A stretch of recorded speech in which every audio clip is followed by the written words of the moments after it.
സുഹൃത്തുക്കളെ നമസ്കാരം. ഇനി നമ്മൾ ഫോട്ടോഷോപ്പിൽ ഒരു ഇമേജ് ഒരു വൃത്തത്തിനുള്ളിൽ എങ്ങനെ ക്രോപ്പ് ചെയ്ത് വെക്കാമെന്ന് നോക്കാം. ഉൾക്കാഴ്ചയിൽ നിന്നും എൻ്റെ പേര് ഷഫീഖ്. ഞാനെന്നും നിങ്ങളുടെ സ്വന്തം സുഹൃത്ത്.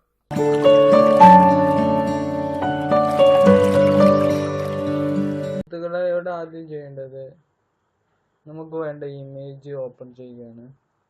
ശേഷം ആ ഇമേജിനെ ലേയേഴ്സ് പാലറ്റ് ഡബിൾ ക്ലിക്ക് ചെയ്യുക.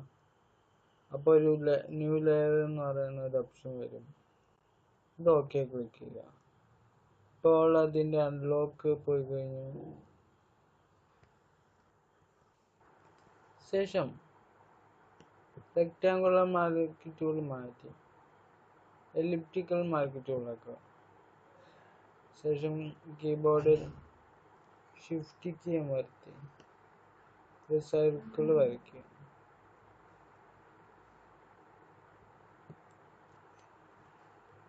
നമുക്ക് കീബോർഡിൻ്റെ സഹായത്തോടെ തന്നെ ഈ സെലക്ഷൻ മൂവ് ചെയ്യാൻ കഴിയുന്നതാണ്.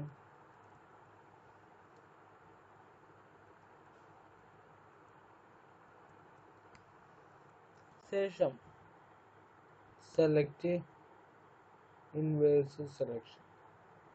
ഷോർട്ട് കട്ട് കീ മറക്കരുത്, ഷിഫ്റ്റ് കൺട്രോൾ ആയി. ഇത് ക്ലിക്ക് ചെയ്യുമ്പോൾ വരുന്ന മാറ്റം ഇവിടെ കാണുക. ഇപ്പോൾ മറ്റൊരു സെലക്ഷനും കൂടി ആഡായി. ഇപ്പോൾ നമ്മൾ സെലക്ട് ചെയ്ത റൗണ്ടിന് പുറത്ത് വേറെ സെലക്ഷൻ വന്നതായി കാണാം. ശേഷം എഡിറ്റ് ക്ലിയർ എന്നാക്കുക, അല്ലെങ്കിൽ കീബോർഡിൽ ഡിലീറ്റ് എന്ന ബട്ടൺ അമർത്താം.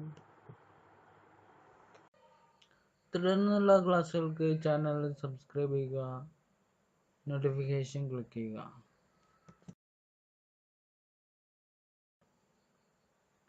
എൻ്റെ ക്ലാസ്സുകൾ ഇഷ്ടപ്പെട്ടിരുന്നെങ്കിൽ ലൈക്ക് ചെയ്യാം, കമൻറ്റ് ചെയ്യാം, ഷെയർ ചെയ്യാം. ശേഷം സെലക്ട് ഡീസെലക്ട് കൺട്രോൾ ഡി ആണ് ഷോർട്ട് കട്ട് കീ. ഇപ്പോൾ ഇതിൻ്റെ സെലക്ഷൻ പോയതായി കാണാം. ശേഷം നമുക്ക് ഇവിടെ ക്രോപ്പ് ചെയ്തെടുക്കാം.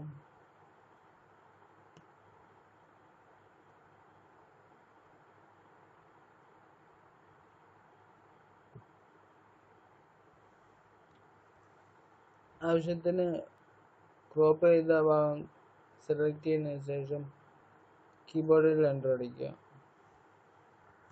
ഇപ്പോൾ ഇവിടെ ശ്രദ്ധിച്ചാൽ മനസ്സിലാവും, ഈ ഇമേജിൻ്റെ ബാക്ക്ഗ്രൗണ്ട് ട്രാൻസ്പെറൻ്റ് ആയിട്ടിരിക്കുന്നു.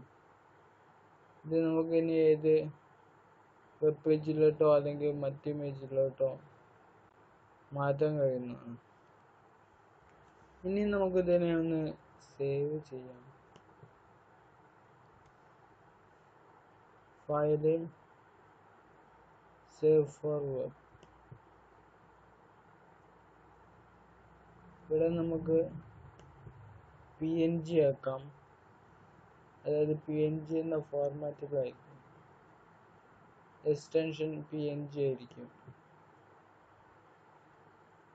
സേവ്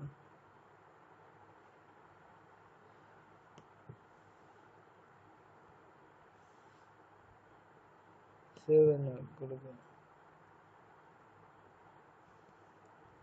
ശേഷം നമ്മൾ ആ ഇമേജിനെ ഓപ്പൺ ചെയ്യും. ഇതാ നമുക്കിവിടെ ആ ഇമേജ് മറ്റൊരു പേജിൽ ട്രാൻസ്പെറൻ്റ് ആയി ഇവിടെ ലഭിക്കുന്നു. നന്ദി, നമസ്കാരം.